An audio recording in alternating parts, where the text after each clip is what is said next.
You ask Tiger to solve. This deals with linear equations with one unknown. The final result is x equals 2. Let's solve it step by step. Simplify the expression. Expand the parentheses.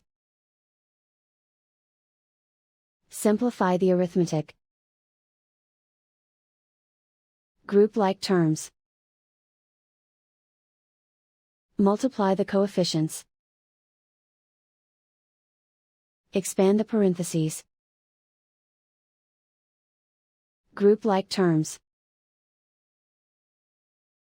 Simplify the arithmetic.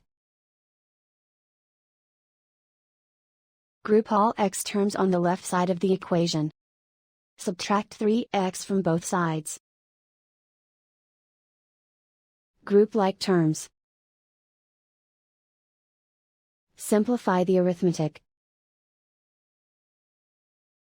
Group like terms.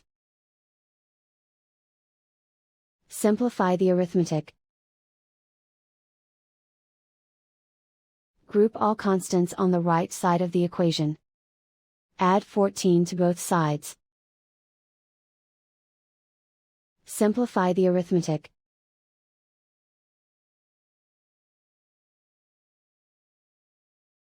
Isolate the x. Divide both sides by 8. Simplify the fraction.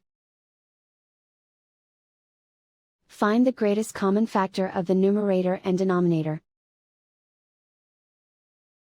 Factor out and cancel the greatest common factor. And so the final result is x equals 2.